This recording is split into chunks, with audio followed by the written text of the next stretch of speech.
오늘 이 시간에 우리에게 주시는 하나님의 말씀 시편 46편에 있는 말씀을 함께 찾으셔서 교독하겠습니다.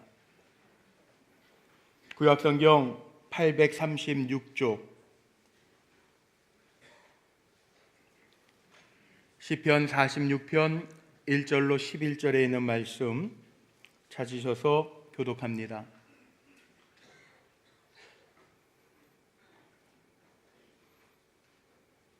제가 먼저 1절 말씀 받들어 읽겠습니다. 하나님은 우리의 피난처시요 힘이시니 환난 중에 만날 큰 도움이시라.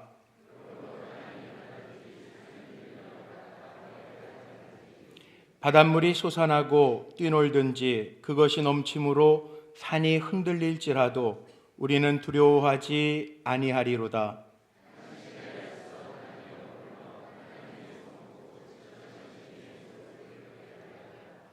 하나님이 그 성중에 계심에 성이 흔들리지 아니할 것이라. 새벽에 하나님이 도우시리로다.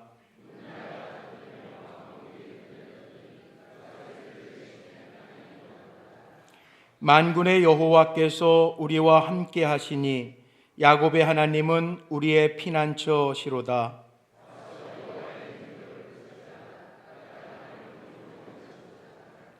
그가 땅끝까지 전쟁을 쉬게 하심이요 활을 꺾고 창을 끊으며 수레를 불사르시는도다.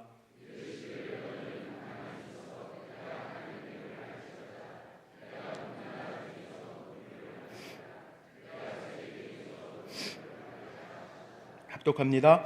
만군의 여호와께서 우리와 함께 하시니 야곱의 하나님은 우리의 피난처시로다. 아멘, 아멘. 오늘 3월 첫 주일입니다. 3월 한 달 살아가시는 동안에도 하나님이 함께 하시고 인도하시며 채우시는 은혜로 가득하시기를 주님의 이름으로 축원합니다. 내일부터 제49차 세일의 작정 새벽 기도회가 하나님이 참으로 너희 가운데 계신다라고 하는 주제를 가지고 모이게 될 터인데, 새벽 기도회에도 열심히 참여하셔서 하나님의 주시는 은혜와 역사와 응답으로 가득해지시기를 간절히 소망합니다. 기도와 더불어 오늘 오후 4시 30분에 기공예배, 우리 그토록 기도하고 사모했던 우리 교회 마지막 건축이죠. 이제 대예배실 본당을 마무리할 터인데 내일부터 공사가 진행되어집니다. 많이 기도해 주셔서 하나님의 은혜 가운데 모자람이 없이 하나님의 역사하심을 보며 대예배실이 잘 마무리될 수 있도록 기도해 주시기를 부탁을 드립니다. 우리가 함께 기도할 때 오늘 말씀처럼 하나님께서 피난처가 되어주시고 힘이 되어주시고 도움이 되어주실 줄로 믿습니다. 그 은혜를 함께 간증할 수 있는 우리 불꽃교회 성도님들이 되어주시기를 소망합니다. 인생을 살아가는 분들이면 모두가 공감하는 내용이 있습니다. 세상이 우리가 생각하는 것처럼 만만한 곳이 아니라는 것, 또 삶의 여정 속에는 기쁨과 행복도 있지만 쓰디쓴 고통도 있다는 것입니다. 얼마 전에 우리 교회 성도님의 아이의 돌예배를 인도했는데 애가 막 울으니까 아빠가 그러더라고요. 애기 아빠가 세상이 쉽지 않지 그러더라고요. 세상 한 발자국만 나가면요, 뭐 우리가 잘하면 박수 쳐주고 도와주고 칭찬해주는 사람도 있겠지만 박수 쳐주고 칭찬해주는 사람들보다 우리를 시기하고 질투하고 때로는 속임수로 우리를 넘보는 사람들도 많이 있다는 것 우리가 알게 됩니다. 아마 다 공감하실 겁니다. 오늘 시편 46편의 말씀은 1절에 그런 삶의 상황 가운데에서 고백되어지는 고백입니다.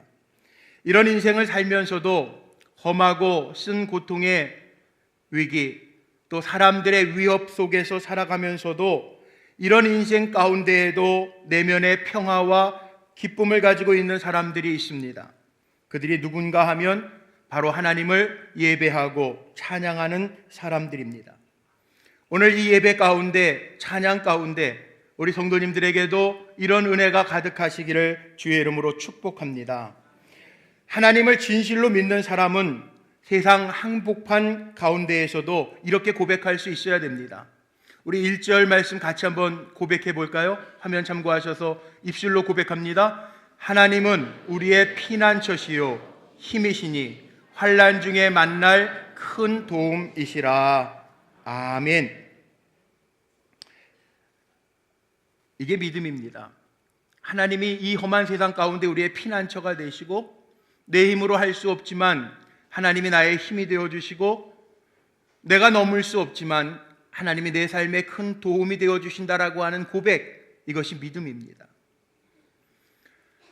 시편 46편의 말씀은 종교개혁자 마틴 루터가 가장 좋아하는 시였다고 고백하고 있습니다. 오늘 헌금송에 함께 찬양했던 585장, 내 주는 강한 성이요 방패와 병기가 되시니 큰 환난에서 우리를 구하여 내시리로다. 마틴 루터가 작사한 찬송이에요. 오늘 우리가 이 고백이 찬양하며 또 우리의 입술로 불려져야 될 고백이라고 저는 믿습니다. 왜냐하면 하나님은 능력이 크신 아버지이기 때문에 그렇습니다. 연약한 우리하고는 비교할 수가 없습니다. 우리는 너무 부족하지만 하나님은 온전하십니다. 우리는 너무 약하지만 하나님은 강하십니다. 우리는 미련할 때가 너무 많지만, 그래서 큰 일이든 작은 일이든 후회할 때가 있지만 하나님은 완벽하시고 지혜로우십니다. 그래서 성경은 하나님을 경외하는 것이 지혜의 근본이라고 우리에게 교훈하고 계십니다. 오늘 이 시편의 말씀, 하나님은 우리의 피난처시요 힘이시니 환난 중에 만날 큰 도움이시라, 이 말씀 한마디만 가지고 두고요, 저는 믿음으로 선포하면서 우리 성도님들은 이 말씀을 믿음으로 또한 받으면서 내 삶 속에 이 말씀이 그대로 적용되어지고 내 삶 속에 그대로 하나님의 응답으로 나타나게 되기를 소망합니다. 하나님을 믿는 우리에게 이 확신만 있으면 될 것 같아요. 그럼 3절 말씀에 나오는 것처럼요, 바닷물이 솟아나고 뛰놀든지 그것이 넘침으로 산이 흔들려 요동할지라도 우리는 두려워하지 않는다는 거예요. 하나님이 우리의 힘이십니다. 하나님이 우리 인생의 힘이십니다. 하나님이 우리 가정의 힘이시고 우리 교회의 힘이십니다. 그런데 그 힘을 누구에게 주시는가? 하나님은 하나님을 의지하며 하나님의 힘이 나의 힘이 되기를 원합니다. 구하는 자에게 하나님은 그 힘을 우리에게 주십니다. 오늘 5절 하반절 말씀에 보니까 새벽에 하나님이 우리를 도우시리로다, 그렇게 고백하고 있어요.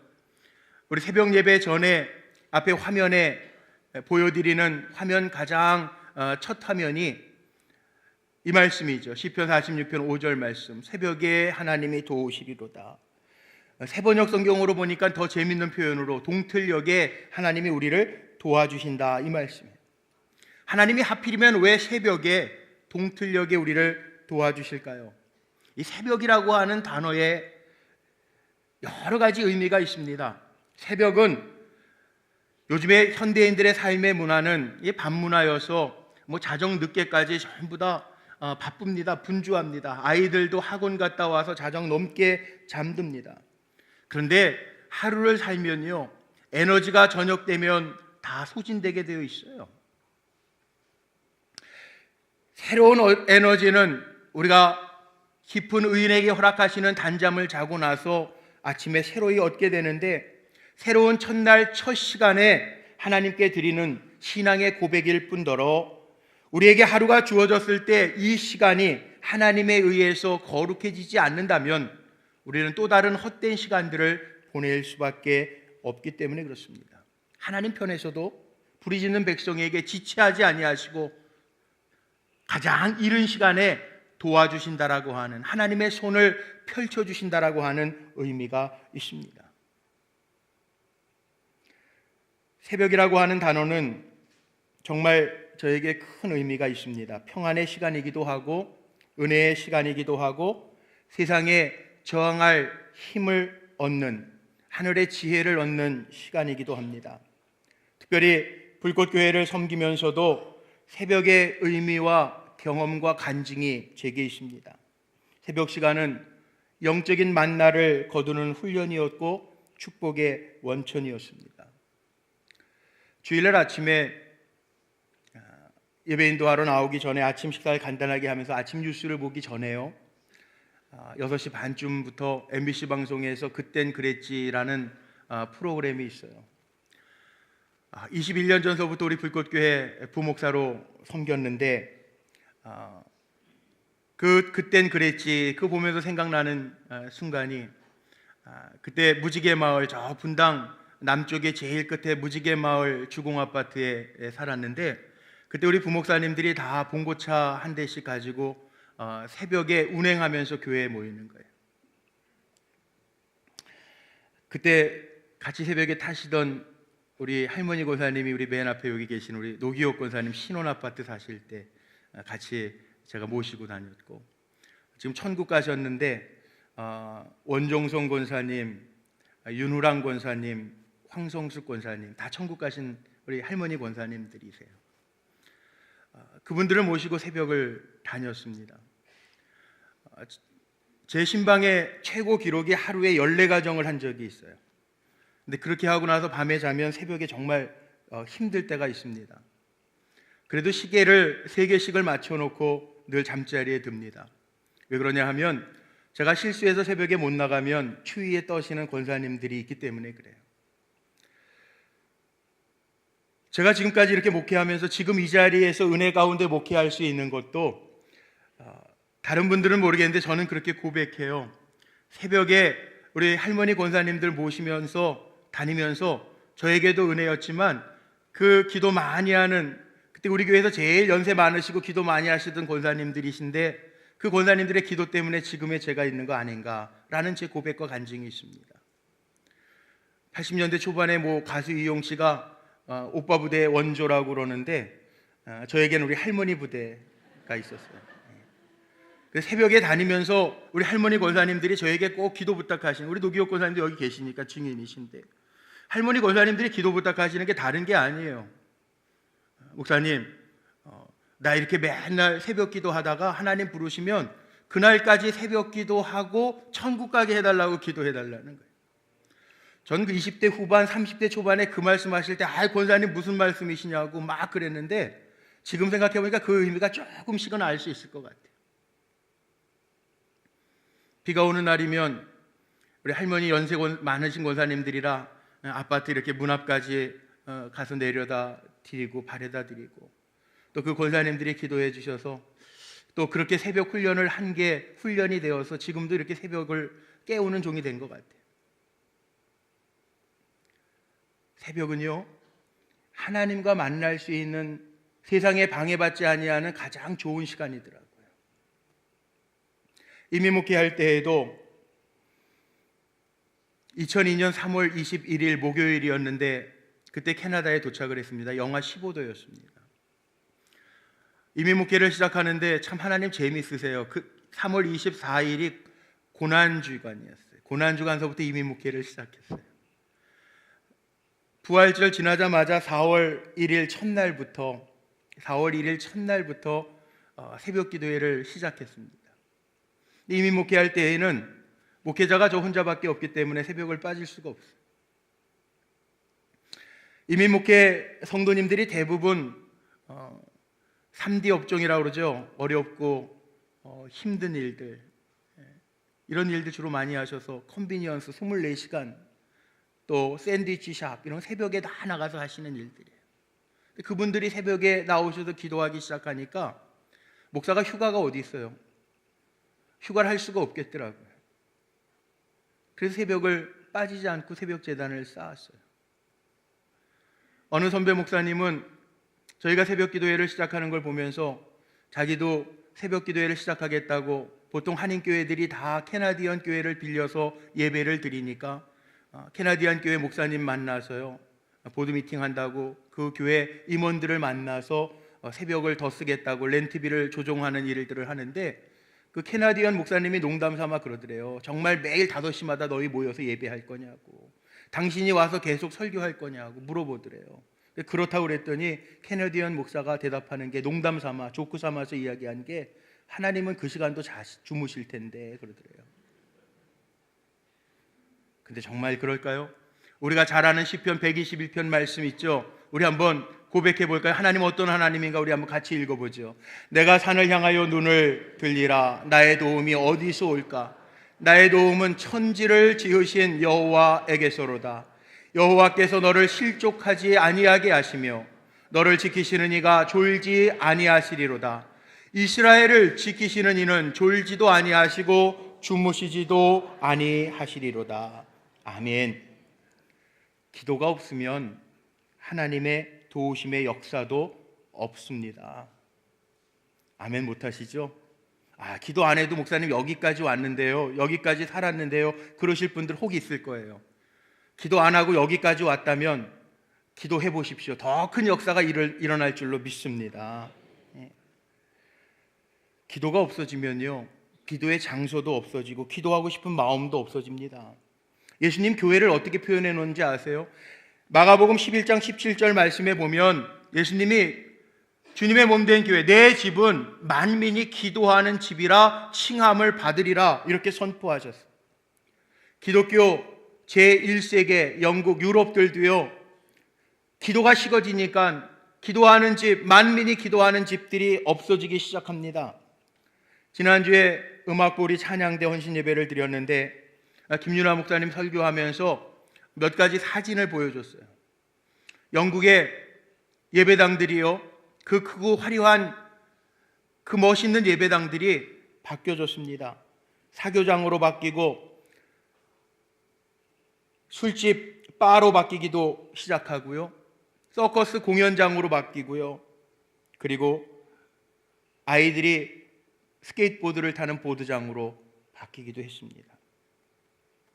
이것이 기도가 식어진 기독교 1세계 국가의 교회들의 모습이에요. 우리 불꽃교회가 기도하는 가운데 성장한 교회인 것 아십니까? 지금은 감독회장님이 되셨지만 우리 전영재 목사님 수도원 영성이라고 그러죠. 기도하는 영성으로 우리 불꽃교회가 알려지기 시작한 것이 금요철야부터 알려지기 시작했어요. 기도하는 교회, 뜨겁게 기도하는 교회. 금요철야는 9시에 시작하면 예배 마치고 다 정리하고 집에 들어가면 1시 반, 2시가 될 때까지. 근데 목사님 한참 기도하실 때에는요, 장의자를 막 타고 넘어다니시면서 성도들 다 안수하고 다니시더라고요. 우리 불꽃교회는요, 기도하는 교회고 기도하면서 여기까지 온 교회예요. 앞으로도 우리 불꽃교회는 기도하면서 하나님이 우리와 함께 하심을 보게 될 줄로 저는 분명히 믿습니다. 기도의 자리가 주님을 만나는 자리고 기도의 자리가 은혜로 세움받는 자리인 줄로 믿습니다. 새벽은 우리의 영혼이 가장 맑은 시간이죠. 영도 감정도 육신도 오염되지 않은 시간입니다. 하나님의 구속의 활동이 가장 크게 일어났던 시간이 새벽입니다. 성경에 나오는 큰 사건들은 다 새벽에 있었습니다. 새벽은 기적의 시간입니다. 야곱이 피해 다녔던 형 에서를 다시 만나기 전에 마음 가운데 두려움이 있을 때 야복강에서 야곱이 이스라엘로 변하는 사건이 새벽에 있었습니다. 하나님께서 홍해 바다를 건너게 하시는 그 기적이 새벽에 있었습니다. 불기둥 구름 기둥으로 애굽 군대를 어지럽혀 놓으셨던 것이 새벽입니다. 하나님께서 하늘문을 여시고 광야 가운데에서 이스라엘 백성에게 먹이셨던 양식 만나가 새벽에 내려졌습니다. 해가 뜨면 없어져요. 그리고 더 많이 거두려고 쌓아두면 썩습니다. 모세가 하나님의 말씀을 받을 때, 율법을 받을 때가 새벽이었습니다. 여리고성이 무너지고 여리고 백성들과 싸움에서 이긴 때가 새벽이었습니다. 다윗도 새벽의 사람이에요. 성경에 보면 다윗이 새벽이라고 하는 표현을 제일 많이 썼는데, 심지어는 사울 왕이 다윗을 시기하여 죽이려고 할 때 3,000명의 정규 군사들을 모아가지고 아둘람 굴로 들어갔을 때 다윗은 새벽에 아둘람 굴에서 기도하는 가운데 하나님이 피할 길을 주셨어요. 다윗의 시편을 보면요, 새벽이라고 하는 단어가 정말 많이 들어가요. 시편 5편 3절 말씀에 보니까 여호와여 새벽에 주께서 나의 소리를 들으시리니 새벽에 내가 주께 기도하고 바라리이다 고백하고 있고, 시편 57편 8절 말씀에 보면 내 영광아 깰지어다 비파야 수금아 깰지어다 내가 새벽을 깨우리로다 고백합니다. 오늘 시편 46편은 히스기야 왕 때 아시리아 왕 사네립이 쳐들어와서 도무지 대항할 힘이 없을 때 왕궁에서 성전으로 옮겨가 히스기야 왕이 기도합니다. 밤을 새서 기도합니다. 그런데 새벽에 하나님이 보내신 천사들이 그 아시리아 18만 5천 명을 다 쓸어버리십니다. 그 이야기가 시편 46편의 배경이에요. 요나가 박넝쿨의 이상을 본 게 새벽입니다. 주님이 부활하신 때도 새벽입니다. 감리교 창시자인 요한 웨슬리 목사님의 일기 가운데 보면 영국 교회를 새롭게 할 때 요한 웨슬리 목사님과 동생 찰스 웨슬리 목사님이 이 일을 위해서 하루에 새벽마다 2시간씩 기도했다라고 하는 것이 요한 웨슬리의 일기 가운데 있습니다. 종교개혁가 마틴 루터도, 존 하이드도, 또 기도의 응답의 왕 조지 뮬러도, 또 유명한 선교사 허디슨 테일러도 다 새벽에 기도했던 기도의 종들입니다. 우리 교회 한국교회의 부흥을 이루었던 것도 새벽 기도회라는 거죠. 말씀을 준비해서 찾아보니까 우리나라 새벽기도 처음 시작한 것이 1906년도 평양의 장대연 교회에서 길선주, 그때는 장로님이셨대요. 그때서부터 시작된 거라는 거예요. 그리고 1907년에 평양 대부흥 운동이 일어났다는 거죠. 기도를 통해서 하나님이 부흥시키셨다는 거예요. 지금도 생존해 계시는 세계적인 전도자요 부흥사였던 빌리 그레함 목사님 아십니까? 제 기억으로는 1973년도에 제가 어렸을 때 한국에 와서 여의도에서도 집회를 했던 기억이 나는데, 그 빌리 그레함 목사님이 아주 재밌는 얘기를 하셨어요. 한국 교회의 부흥은 새벽 기도에 있었다라고 하는 것을 절실히 깨달았다는 거예요. 왜? 캐나다 가서 집회할 때에는 아침에 새가 우는 소리에 깼대요. 일본에서 세계 전도 집회를 할 때에는 일본 사람들이 부지런해서 아침 일찍 일어나서 공장을 가동하고 출근하는 소리에 아침 깼대요. 그런데 한국에서 집회하러 한국에 왔을 때에는 새벽 기도회를 알리는 교회마다 울리는 새벽 종소리에 새벽을 깼다라고 하는 기록이 있더라고요.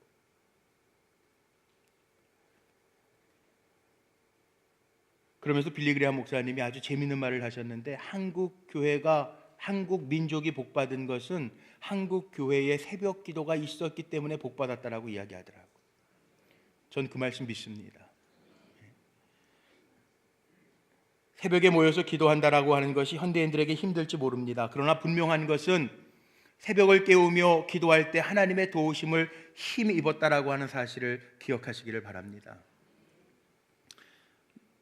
몇 주 전에 우리 교회 권사님하고 한번 저녁에 만나서 이야기한 적이 있어요. 시편, 예전에 힘들 때 시편 말씀을 읽으면서 은혜 받으셨다라고 고백하면서요 간증을 하시더라고요. 형님이 목사님이신데, 그 권사님 형님이 목사님 목회하고 계신데 책도 많이 쓰셨는데, 그 책 가운데에도 어머니의 새벽 기도에 대한 이야기, 또 어머니 따라서 어려서부터 부흥에 다니던 이야기를 쓰셨어요. 그 얘기가 나와서 얘기하다 보니까 이 자리에도 계신데 우리 권사님 뭐라고 그러시냐 하면, 이 권사님도 어머니의 그 기도가 지금도 기억이 나신다는 거예요. 새벽에 초등학교 4학년 때도요, 그때서부터 이제 시골에서 올라와서 서울에서 살기 시작하는데, 새벽만 되면 어머니 새벽 기도 갔다 오셔서 그 아들 머리에다가 손을 얹고 기도해 주신대요. 방언으로.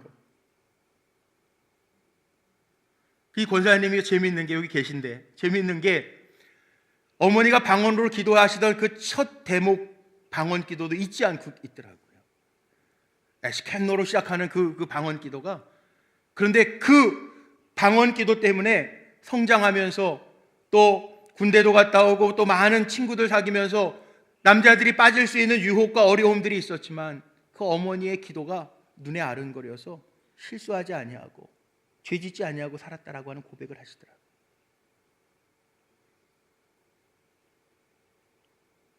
저는 하나님의 도우심이라고 믿습니다. 우리 성도님들이 특별히 이렇게 작정하여 새벽 깨우는 시간에 기도하는 가운데 하나님의 역사하심을 보고 간증으로 이어지시기를 주의 이름으로 축복합니다. 기도할 때 오늘 8절의 말씀처럼 하나님의 행적을 보게 하실 줄로 믿습니다. 와서 여호와의 행적을 볼지어다 그래서 하나님의 행하시는 기적들을 볼 수 있는 시간이 되기를 주의 이름으로 축복합니다. 10절의 말씀에 이렇게 기록하고 있습니다. 이르시기를 너희는 가만히 있어 내가 하나님 됨을 알지어다. 기도하는 시간이 좋고 기도하는 시간에 평안과 기쁨이 있는 것을 아는데도 불구하고 쉽지는 않으실 겁니다. 그런데 마귀들은요, 성도들과 믿음의 성도들과 하나님 사이를 띄워놓게 하는 것이 뭔지 아십니까? 그건 유혹이 아닙니다. 분주하게 만드는 겁니다. 분주하게 만들어서 하나님 앞에 독대하며 설 수 없게 만듭니다. 그게 마귀의 작전이에요. 목회를 하니까 정말 분주하더라고요. 어쩔 때에는 새벽부터 장례 예배를 인도하러 나갈 때도 있어요. 그때마다 제 마음을 추스리는 게 있습니다. 아무리 바빠도 하나님과 갖는 사귐의 시간을 놓치지 말아야 되겠다라고 하는 마음이 제 안에 자꾸 듭니다. 세상 일이나 또 성도들을 돌보는 일도 중요하지만 하나님과의 관계가 없이 돌본다면 거기에 하나님의 역사가 빠질 것 같은 두려움이 제게는 있습니다. 윌리엄 파커라고 하는 분이요, 기도에 대한 책을 썼는데 기도는 당신의 생애를 변화시킬 수 있다라고 하는 책이에요. 그런데 그 책의 결론이 뭔지 아십니까? 우리가 매일 조용히 하나님 앞에 30분간이라도 독대하는 시간을 갖는다면 우리의 성품도 우리의 삶의 모습도 근본적으로 변화되어지는 기적을 보게 될 것이라고 하는 게 결론이더라고요.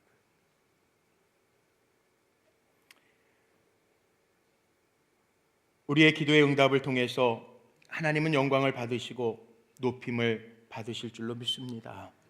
응답은 기도자에게 있습니다. 오늘 10절 마지막 부분에 이렇게 기록하고 있습니다. 이르시기를 너희는 가만히 있어 내가 하나님 됨을 알지어다 그랬는데 여기 가만히 있어라고 하는 의미가 뭔가? 여기 가만히 있으라는 얘기는 기도하지 말라는 얘기가 아니고 분주한 마음, 두려운 마음, 염려를 내려놓고 너희가 수고하는 것을 멈추고 그리고 하나님 되심을 알게 하라는 말씀이에요. 결국 자기의 힘이 아닌 하나님을 인정하고 의지하며 기도하는 사람들을 통해서 하나님을 알게 될 것이고 하나님은 하나님을 알게 하실 뿐만 아니라 그 입술을 통하여 문나라 세계 만방에 높여지기를 원하신다라고 오늘 시편 말씀은 우리에게 교훈하고 있습니다. 우리를 왜 붙드시고 새벽에 왜 기도할 때 도우시는가? 우리가 편하게 살게 하기 위해서 그게 아니고요, 우리의 삶에 나타나는 하나님의 능력을 체험하고 하나님을 높여드리기 위해서 우리에게 역사하신다는 거예요. 여기 하나님의 목적이 있습니다. 그리고 하나님 우리를 사용하시기를 원하십니다. 하나님 앞에 마음껏 쓰임받을 수 있도록 기도하며 하나님과 사귐의 시간을 가질 수 있는 우리 성도님들이 되시기를 주님의 이름으로 축원합니다. 말씀을 마칩니다. 오늘 저는 제49차 세일의 작정 새벽기도회와 또 우리가 그토록 본당 공사를 앞두고 기도했는데 참 우연의 일치, 근데 믿는 사람에게는 우연이 없잖아요. 하나님의 섭리죠. 아마 오늘도 들어오시면서 기도하신 시간들을 다 적어내어 주셨는데 오늘 광고로는 금요일 날까지 집계한 게 9,600시간이에요. 내일부터 공사 시작하는데 얼추 10,000시간의 공사를 시작하는 것 같아요. 저는 시간에 얽매이려고 하는 것이 아니라 3개월 동안 10,000시간 우리 성도님들이 교회를 위해서 기도해 주셨는데 이제 공사하는 기간이 맞춰지고 정말 대성전에서 함께 예배할 때에는 30,000시간이 맞춰지지 않을까, 그런 기대감이 있습니다. 기도하면서 지어지는 성전에서 기도하면서 하나님의 하나님 되심을 저는 보게 될 줄로 믿습니다. 아마 50차 세일의 작정 새벽 기도회는 대성전에서 모여서 뜨겁게 기도할 수 있겠죠. 성도님들에게 제가 여쭙니다.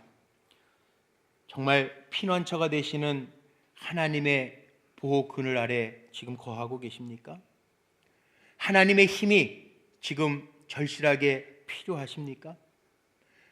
하나님의 도움은 큰 도움이라고 오늘 말씀 가운데 기록되어져 있는데 정말 큰 도움이 나에게 있기를 원하십니까?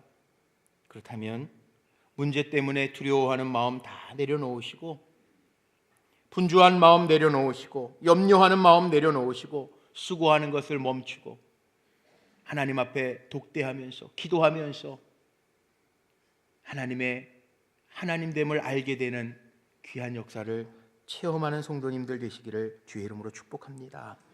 새벽을 깨워보자고요. 새벽을 깨워보면서 하나님 어떻게 역사하셨는지, 우리의 입술을 통하여 어떻게 간증하시는지 체험해보자고요. 못한다고 포기하지 마시고 하나님 어떻게 역사하실까 기대하며 믿음으로 하나님 앞에 기도의 제단을 쌓을 수 있는 우리 성도님들이 되시기를 주님의 이름으로 축원합니다.